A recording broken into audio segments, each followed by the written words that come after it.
Good Morning Night Vale is brought to you by The Disappearances of Lydia Fontaine, a new independently produced and crowdfunded 10-episode original audio drama.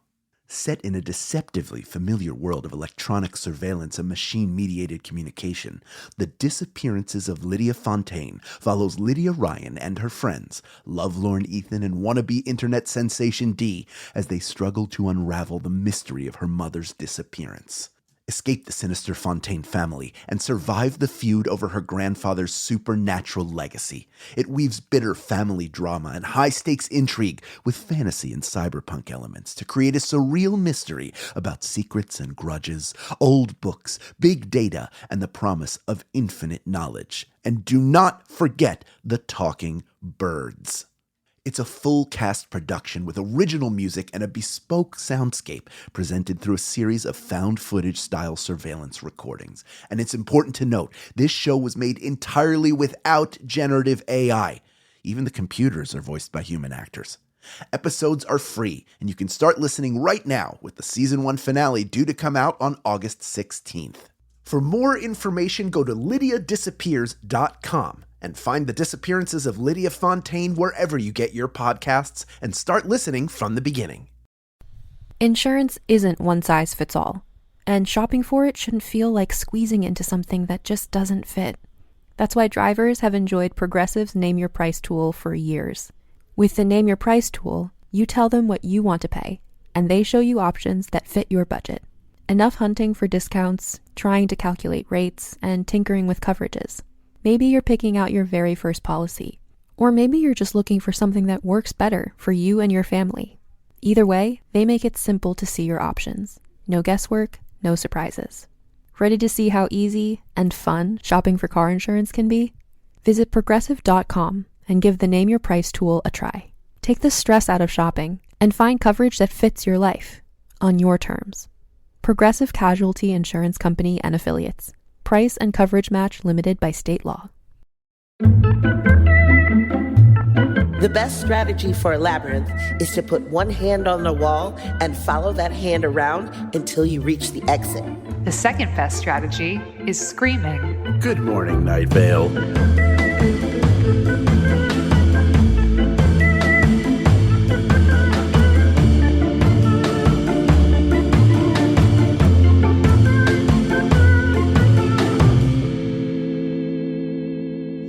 Everyone, it's me, Meg Bashwiner, one of your tri-hosts on this blessed podcast, talking to you today.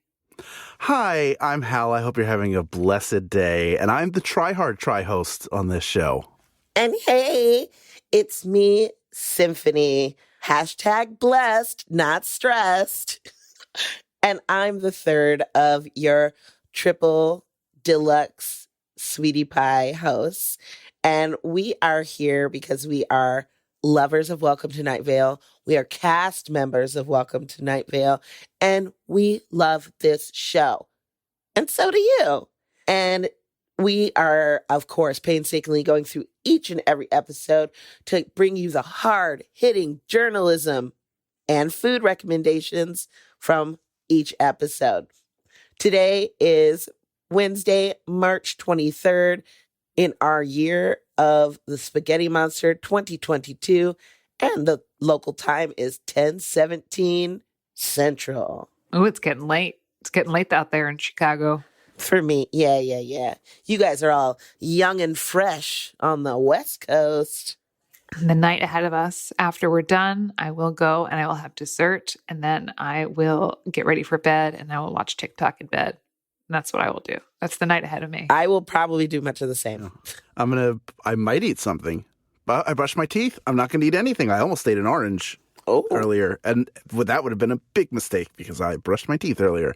I'm going to watch some television with my lovely wife, and then I will fall asleep watching TikTok. But first. We'll all fall asleep watching TikTok. But first. Does TikTok make everybody fall asleep? Let's talk about this episode. All right, let's talk about this episode. This is episode 107, The Missing Sky. Episode description is a faint popping can be heard below the earth. Now, before we get into it, does TikTok just make all of us fall asleep? It doesn't matter what it is. If it's FYP or people I follow, I will, and it could be literally like, here's a video of Machine Gun Kelly screaming into a coffee can, and I still will fall asleep. Like it's mukbang. If I'm horizontal, I'll probably fall asleep. If I'm sitting up, like just like tech necking it, Yeah. with tech necking. Oh, Yeah, sure. we're all gonna have humps because we have tech neck. Oh, it's so bad. No, I keep trying to do like those exercise, the double chin exercise. Yeah. If you could see us doing this right now. Oh, this feels good. Yeah. Because you're working those muscles. does feel good. Giggity, Oddly, giggity. where do you learn these exercises? On TikTok from all the chiropractors out there. So you're sitting there looking, I should do that. Yes. Meanwhile, you're all the chiropractors and the physios that are like, hey, turning into Quasimodo. maybe you should turn your head so you're not, a little bit occasionally. You're like, oh yeah, stretching. That is a thing. I'm a dentist. I clean your molars and incisors. Get you flossing and brushing. What's happening? I'm a savage. There was a version of that was I'm a chiro. They would do that. I'm a chiro. And then they would go through all like press this chair against the wall now. Double, neck it. Stop watching this. You're watching it going, oh, this is good for me. They do be popping bones. Like the popping under the earth, the bones, they be popping. I don't think that's actually good for you. Maybe it is good for you.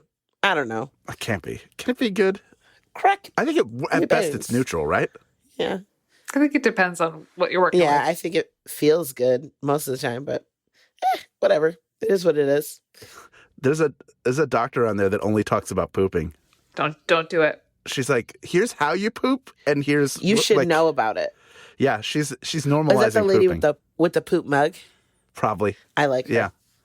Well, let's get it pooping. Let's get it popping, as it were, and talk about this episode. Let's talk about it. This episode, man, things are revealed. Wow. Yeah. This is crazy. So, still with the hallucinations and the fantasies, there's a popping sound now, the alternate reality thing. Carlos is trying to figure out stuff with his science, and they're like, oh, yeah, this is fine. Still go to Ace Hardware. It's not a snake pit. Wink. Wink. Yeah, I don't like snakes, as you know. And so I was like, oh, no. Yeah. But I really like the hardware store. So I don't know. I'd probably still go. You'd be tricked into going? Yeah, I really like a hardware store.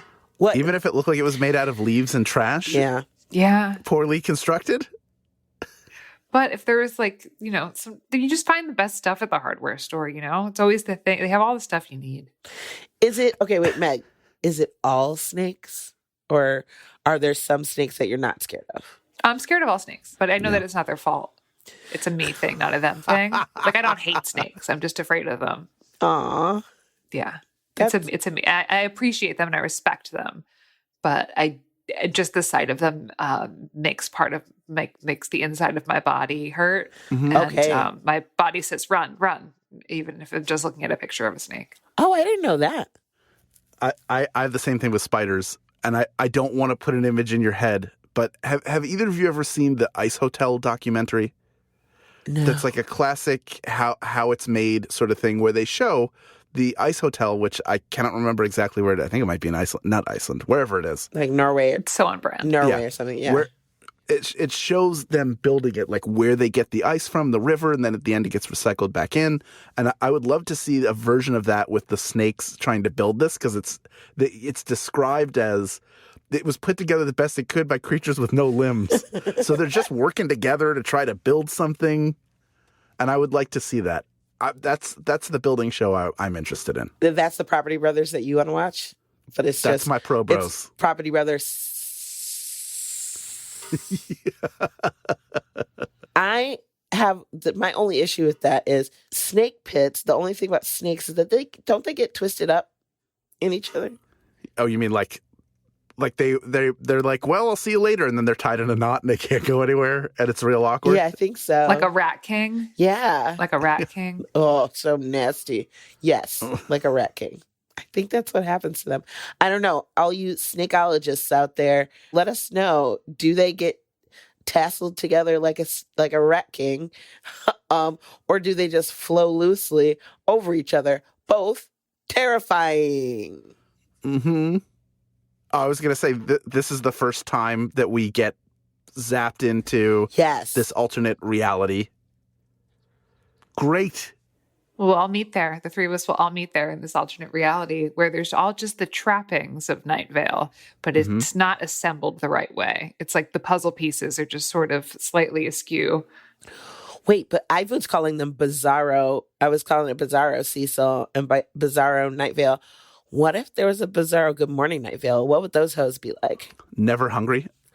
They never talk about food. I don't really go for snacks. I don't really like food. But I have Soylent. I'll just like have a Soylent and some like water.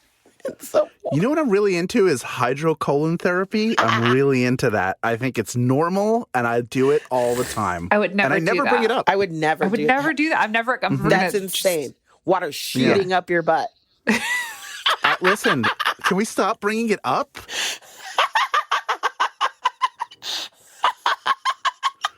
Well-known poop lady will write it. Who definitely wants her identity. She has a website and a Twitter account, wellknownpooplady.com. Right into the fan zone empanada. Oh my God. You guys, they would be funny too, but like in a different way. A lot of way homers from those three. Oh my gosh. Well, I think everything in this Bizzaro Night Vale is much more bleak because they're really sad about like the great change or whatever. Okay, it made me really sad because they're like the sound quality changes and they're talking about like old woman Josie, how he didn't know old woman Josie and like she died years ago and all that stuff. Pamela Winchell is still the mayor and she's not crazy. Mm-hmm. Yeah, she's like a good leader. She's like really. Yeah, she's like astute and like thoughtful.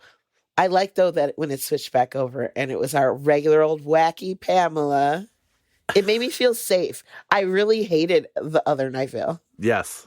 Well, all the stuff about old woman Josie's house and Erica being a woman with an angel tattoo, so there's no issue with angels. Just everything is. It all has that feeling of like, Night Vale happened 20 years ago. Right. What do you mean? We used to have all that here. So she's been gone for a long time. Yeah. And now we also get a taste of, I mean, not to get too far ahead, but John Peters and his brother, like all these things that are alluded to. John Peters, the hero. Yeah. Yeah. It is a bizarre, like it just shows, you know, one of the things we harp on with Night Vale is nobody's good at their job. Right. And it doesn't seem like it would be the best place to live. And yet this version, which by all accounts has a lot more normality to it. The Ace Hardware is an Ace Hardware. Right. Where they copy your keys and they have saws and they're having a sale. So come on by. And you have a competent or at least normal leader. But it's not better. No. At all.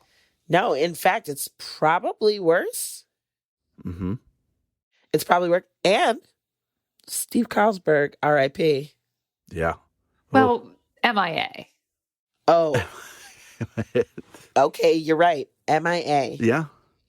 And a different relationship with Cecil, too. Which brings me to my mind cannon. Uh-oh. Oh, yes. Go ahead. Mind cannon alert. What if the Steve from this Night Vale ended up in the Night Vale that we know? And that's why he's like so friendly with Cecil.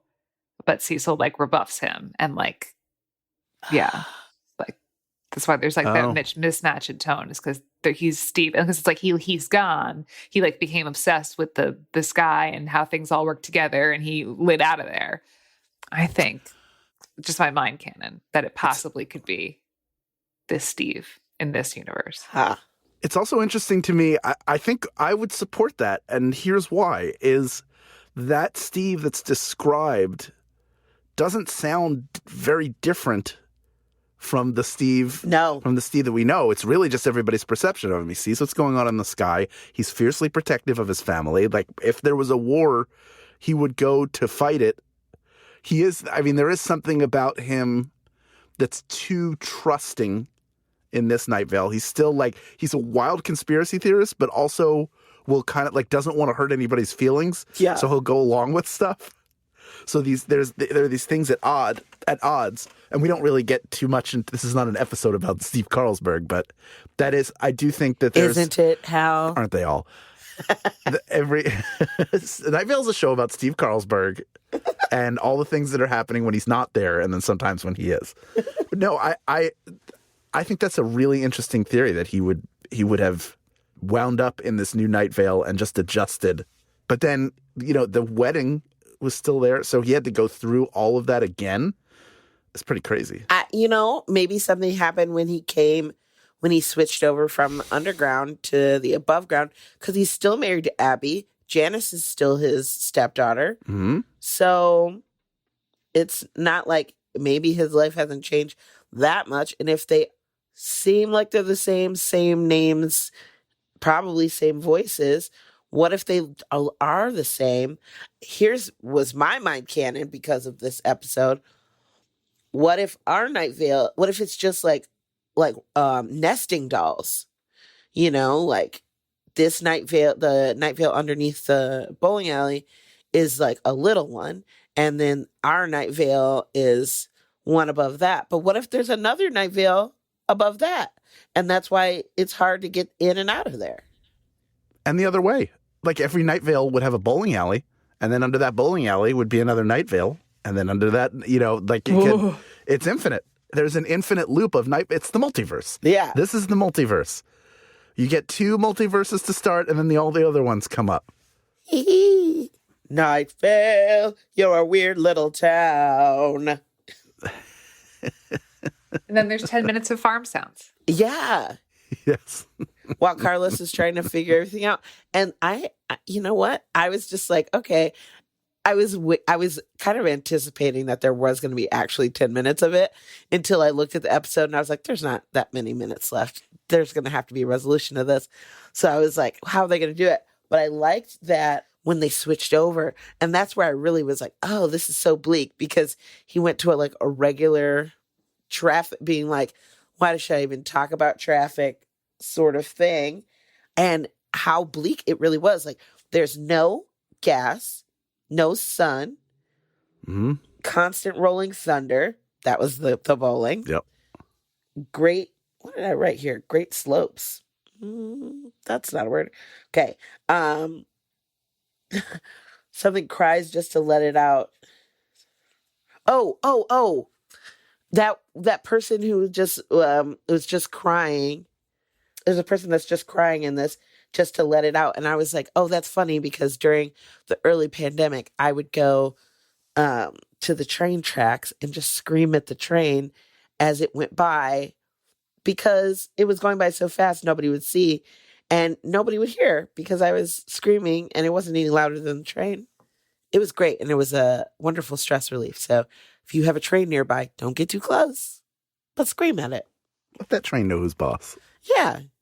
I mean, you're not yelling. And vent. It's a great way to vent. I love that. Yeah. Sometimes you just got to get it out, I think it's actually very healthy. That's a very healthy thing to do, to find a way to express all that and vent it out. Good for you. I try to do healthy things. Yeah. I'm very impressed by that. And it was also by the cemetery, which I like to walk around because I'm a creep.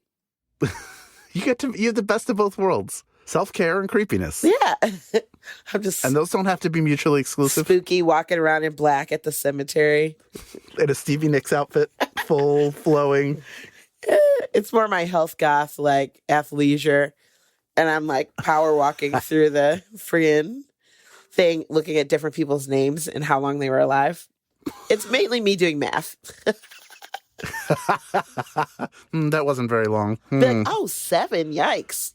Must have been cholera. Right? Well, I know. Because the death is 1842. Yeah, you're like, huh. You never know. There's a wonderful history in those tombstones. Hmm.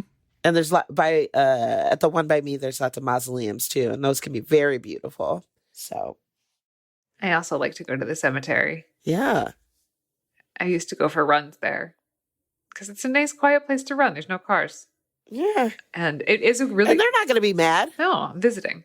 And it's a really good place to get name ideas. I remember like when I was pregnant with Iris being like, I'm like just looking around at names. Is Iris named after a dead person?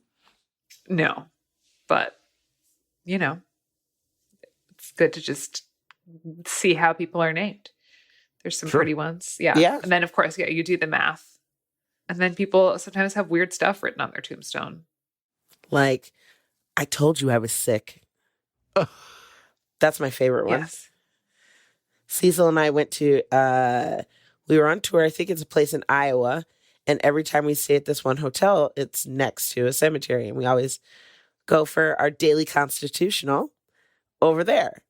And we were walking around, like, chitty-chatting. And I was looking. And I was like, oh, my God. And I was like, look at this. And we cracked up because it was like so-and-so's name. And then on the back, it said, I told you I was sick. Oh, God. I love it. Like, me too. Shade So from bleak. beyond the grave. No closure allowed in this cemetery. I imagine that this person is a ghost, and I'm here for it. What could they do that would haunt this person worse than what they put on the tombstone? I feel like that ghost would get to ascend because it finished like, I finished my business. Bye. I think that's great. I told you I was sick. So we find ourselves. Carlos is like, I figured out where the popping sound's coming from. Yeah. And here we are. Wow. And the two Night Vales collide. We learn that the tiny town under Lane 5 is actually Night Vale, and that the bizzaro Night Vale that we've been hearing from during this episode is what's under the bowling lane. And the sky opens up, and here we are. We're poised for conflict. And in pokes Carlos's head.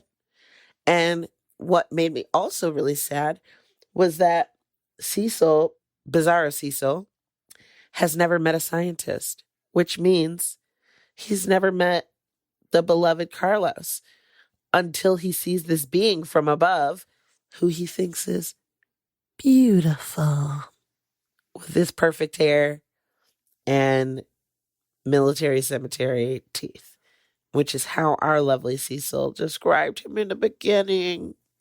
And it makes you go squee all over again, but like a sadder squee, right? Yeah. Because no outsiders could get into that version of Night Vale. So Carlos, there's no Cecil and Carlos in that world. That's sad. Ugh. That is sad.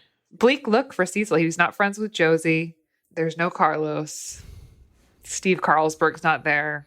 And he was his beloved brother-in-law. So yeah, it's sad times for Cecil in bizzaro bowling alley Night Vale.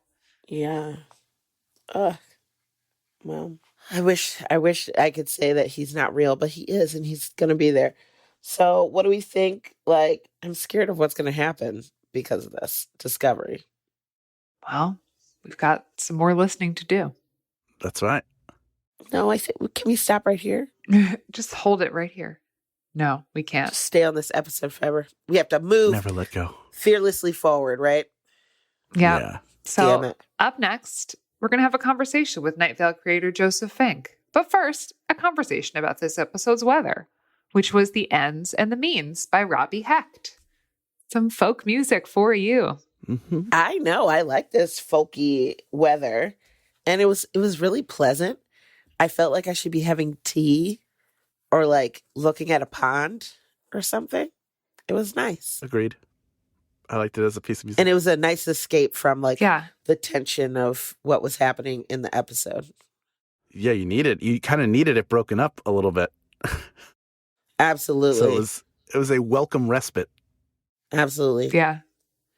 Do you know I love this? some modern folk music. Yes, I do. I do. I do know Robbie. Robbie Hecht is a good friend of Danny Schmidt and Carrie Elkin. Ah. And that is how we came to know him and his music, was through that friendship. And he's a Nashville-based folk musician. That does lots of songwriting as well as playing music there, and he tours, and he has new album out.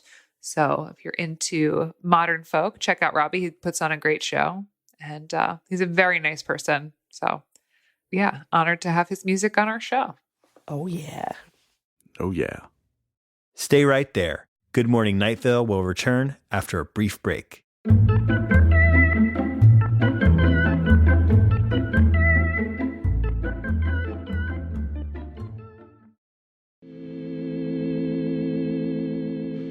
Oh, hello. We're joined by Night Vale creator, writer, husband, Joseph Fink. Joseph, welcome to Good Morning Night Vale, the podcast that talks about Welcome to Night Vale, the show you wrote and created. Thank you for having me. Welcome. So happy you could join us this evening to talk about this episode. This episode is sort of in this string of episodes where we start to find out a lot more about Night Vale and how it works and what has happened to it. So what was the impetus behind deciding to reveal this? You're 4 years into the show, and now it's time to start showing the cards. What was the thinking? I love your phrasing that we had that we have like a file of Night Vale secrets, and we're like, now is the time to bring this one out, and not just me looking back through plot lines we've done and being like, what if this happened? I don't remember when we decided that the city under the bowling alley was Night Vale, but it was definitely not when we introduced the city, nor for several years after that. Like, it was definitely something that I kind of decided probably not that long before writing this episode. But you said you go back and look at plot lines of other episodes, but do you have like a synopsis, like an outline for every episode, or are you literally reading through every script? It's not reading through every script. I'll just kind of go back and look at random episodes often and just sort of read bits and see if anything inspires me or anything just makes me go, oh yeah, that thing. We never followed up on that. Let me figure out what that thing is. That's so funny. That's a lot of it is I just kind of keep going back, looping back and looking and seeing if there's anything that we haven't explored that seems really worth exploring. Or even just, sometimes it just leads me in a completely different direction. But it's a good way of because we're trying to make it feel like this continuous town, this town that is an actual community, rather than constantly trying to come up with new people and new things. It makes more sense to me to kind of see who's there and see what you can build with them. Well, and that's always so fun with the little Easter eggs. Sorry, Hal, go ahead. I was going to say, how often are you doing it? Is it every time you're sitting down to write an episode, you're going back? You might have some idea of where you're going already, but do you always go backwards every time just to see what things can I throw in? What pieces of thread are there left that are hanging that I could pick up? Not always, although I usually do go at least through the last 5 episodes just to see is there anything happening that I should follow up on? A lot of times that happens where Jeffrey introduces a storyline that I'm like, this is big enough that it should be mentioned again in the next episode. It shouldn't just be dropped until the next time Jeffrey writes. So I'll often go through the last 5 and just be like, what is a thing that I should make sure is continuing to happen? Usually it's just when I'm just sort of looking for something to write about. Sometimes I come in and I just have an idea and then I'll just start with that. Although even with those, for all the non-main story bits, the headlines and the community calendar and stuff, I'll often go back. What I did about a year ago on our Patreon was I was just like, hey, what are old things from Night Vale that you want us to follow up on that we didn't? And I just made a huge list of those and started trying to go through them and there was a lot of it that I just did not remember at all because it was something we mentioned once in episode 7 and then never again. And so it was just being like, oh yeah, what is that thing? I think those are actually some of the most fun things when it's something that we're like, oh gosh, yeah, that was mentioned one time, so long ago, and we'll find it. And it feels like you're finding a treasure, or you're like, oh wow, I do listen to things.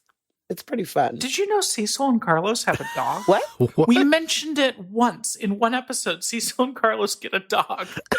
And then both Jeffrey and I forgot. And so the dog never appears again. Because somebody was like, I want you to follow up on this dog. And I'm like, what is that dog? And I searched our scripts. And I'm like, oh, it's Cecil and Carlos's dog that they got like in 2018 or something. And then we just never brought it up again. Well, I wouldn't know. We're not there yet. I haven't listened to those episodes.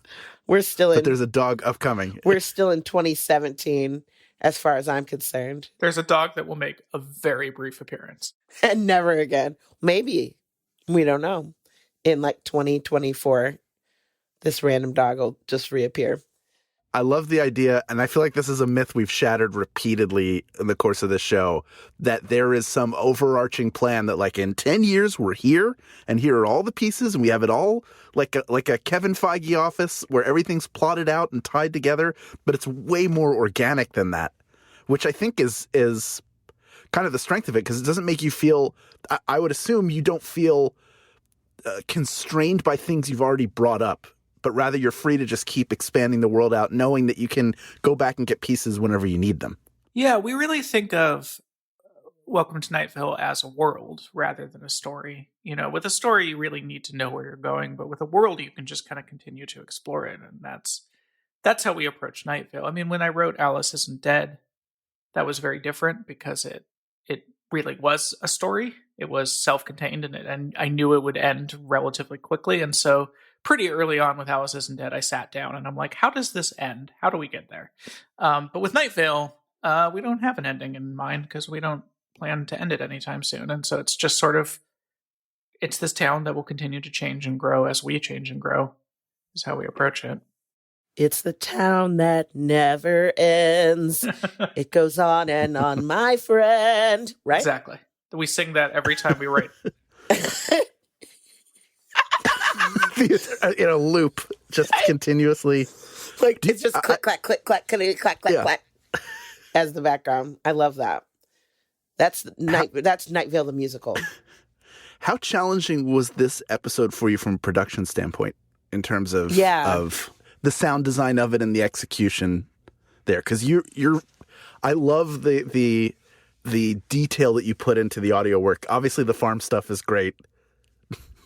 But, the way you sort of switched in between the two realities, how challenging was that? Did you already know how you were going to do it, or did that develop in the editing process? What a great question that I do not remember the answer to. I do not. Or even in general, because you're doing all that. You're the one who's doing that work by and large. At this time, yes. At this point, Disparition does it. I think Disparition took over in like 2018, 2019, somewhere in there. So this would have been towards the end of me doing it. And we brought John in to do some of the more complicated episodes. That was beyond me because I am extremely self-taught with audio production. Sure. I did a lot of like going to free use sounds at freesound.org and then messing with them and tweaking them. Mm-hmm. It was very much trial and error. I definitely am not and never will be at the point where the people who can like go through all the different filters and know exactly what sound they're aiming for. It was a lot more just like, what happens if I put this sound here and then move this? Nope, that's not right. Let me try moving it a little more. It was part of the reason it was taking me so long and why we had John take over, because it was just kind of a big time commitment for me for a thing that I'm not an expert at. Right. Well, I still enjoyed it, and it helped to actually really clear up because at first I was like, oh, why does Cecil's microphone sound different? And then I was like, oh, right, this is it's the other world. Because I was like, what? This one is so bleak. Like the underground town. I can't do it right now because I would have to download. I want to go back into the Audacity file and see what I did because I just do not remember working on this episode. So, I mean, it's so much changing speeds of like it speeds up, slows down, and it's a really good transition piece. And also like the effect on Cecil's voice when he's in the town underneath the bowling alley is like the sound quality. While you're like, that's Cecil, but like everything just sounds like more like tinny, more muted, more like you're in like a Gattaca sort of like underground sort of cistern type thing. That's what I was imagining in my head. But okay, so this whole does this kick I because I haven't listened ahead, I feel like this kind of is starting to bring together some storylines or like branch out some storylines that we already have in place. How do you like, where did you guys, and did you work on this one by yourself, or like I don't remember, you guys look at them separately, or how does that work? Yeah, we generally write them separately, and then we'll pass them back and forth. And sometimes that passing it back and forth is literally like, hey, I added one joke. Good job. And sometimes it's like, I have some real issues with what's happening here. Let's have a conversation about this. And then it's this much bigger edit. That's very rare, but it does occasionally happen of just like, not so much like, I hate this. It's more like, I'm either confused by this or this seems to contradict what we had talked about. Can we have a conversation to figure out where this is going story-wise? Yeah, with this one is, we just started playing with this idea, and I don't want to get too specific because I don't remember where we are in that storyline. I don't remember what comes before and what comes after this one. It's all kind of leading up to, what number is a story about Huntokar? Because a lot of this is leading up to that. So this is you're very close. So this is 107, and 109 is a story about Huntokar, where this is all kind of leading. Yes. Nice. I know there's definitely listeners who like stopped listening after a story about Huntokar because they're like, this feels like a finale, I'm done. We didn't think of it that way, but it definitely was a like, we don't believe in trying to explain Night Vale, of trying to be like, here's why Night Vale is the way it is. But the closest we've come is a story about Huntokar, which kind of this episode is very much leading into. A story about Huntokar, if you want to read it that way, could be read as an episode in which we're like, here's why Night Vale is the way it is. Ooh. Well, I look forward to hearing it in 4 weeks. Yes, as do all the listeners, I'm sure. Who came up with the name Huntokar? Do you remember? You did. And why? I did. Because it's based on it was just a very early joke. Like, the funny thing is, it's based on a very early joke. Now I have to try to find it. It was from, like, one of the very first episodes that I'm sorry. Everyone, please listen to me search my Google Docs. Would have been very early. 14, I think. Yeah, episode 14. Locating. Great. I love it when you locate things. And then... See, this is the process, people. This is how we get the good stuff. Okay, so the joke, I forgot who it was. The joke is that the joke was just that Teddy Williams was assuming a lot of really ridiculous stuff. Teddy told us that he believes that the city to be 1,000 strong and ready to move into Night Vale, ready to take arms against the upper world, as they probably call us, ready to conquer this heaven and become the righteous owners of our sun-soaked precious land, we assume. It takes very little extrapolation to believe that they worship a god named Huntokar, who demands sacrifice to keep their underground city thriving in the absence of nourishing sunlight. So the joke was just that Teddy was like assuming this entire mythology for them. And then the next step of that joke is that he was completely right. I have no memory of where the name Huntokar came from. It's just a kind of generic god name. I love it. And also, I also do the thing where I say, for the longest time, it was Huntokar. I couldn't say I had to say it's really slow, Huntokar. And I've always been frightened.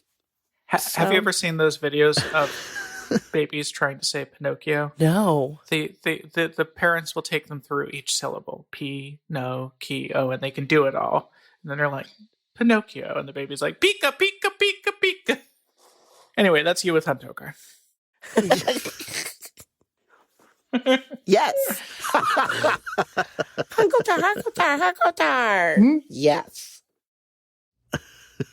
But it just seems like Huntokar is one of those, like, big, kind of like out of time, out of space sort of characters, similar to The Faceless Old Woman. And we heard through the grapevine that you have a paperback of that novel coming out soon. It came out. I don't know when this episode appears, but either way, yeah, it came out yesterday, our time. So it's definitely been out. We're in the future. It is out and available for sale now. The Faceless Old Woman Who Secretly Lives in Your Home. I really love this novel. I genuinely think it is the best Night Vale thing we've ever written. We worked unbelievably hard on it, and it just kind of disappeared into the early pandemic. It had the very good luck to come out on March 20th, 2020. And so it just disappeared into that. And so this is sort of the second chance to get to your hands on this thing that I truly believe that it's some of the best work we've ever done. I really love it. And it's the whole history of the Faceless Old Woman Who Secretly Lives in Your Home, her entire life story. You can get the audiobook that is narrated by Mara Wilson, voice of the Faceless Old Woman, or you can get the paperback now. Then, before now. And forever. A fun fact about this plotline real quick is the Huntokar plotline. It just occurred to me that we made another huge revelation in this whole storyline just recently, just in the December 15th, 2021 episode. So you have that to look forward to. We came back and added another piece to that puzzle. Oh. Ooh. So we have that to look forward to. What a big, bold future we have ahead of us. Yeah. At least one thing to look forward to. Yes, this is exciting. Yeah. One thing in this world. Thank you so much, Joseph. Thank you so much for joining us tonight. Thank you so much for making me dinner that we ate prior to this recording. Thanks for making the show that we like to talk about. Absolutely. And thank you for being a friend. Thank you for being a friend. I'm getting finger guns right now. You can't. Oh. It's very difficult to hear finger guns. So I'm just going to describe them. Oh, I'm getting more finger guns. This is great. More. Pew, pew. Lasers, lasers, lasers. Trying to angle them, my finger guns, but I realized that what I'm looking at in the monitor is reverse. So whichever finger I think I'm working the other one. I took a puppetry class I didn't take. Thank you to our listeners for listening to this week, and thank you to Joseph for being with us today. Next episode will be 108 Cal. But until then, good morning, Night Vale. Good morning.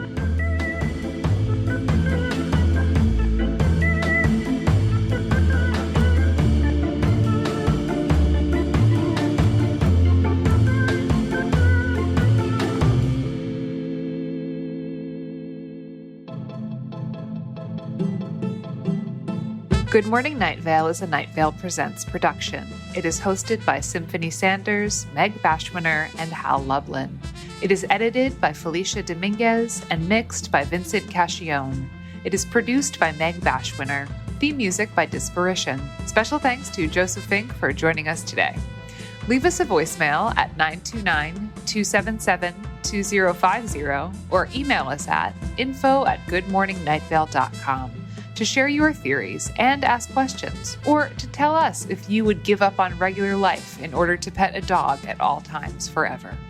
This show is powered by our patrons like Catherine Myers, Chewy Pancakes, Chris Braz, Calibri, and Christopher Nix. If you are interested in supporting this show in exchange for lots of fun, exclusive, insider, hyper cool kid content, check us out at patreon.com/goodmorningnightVale.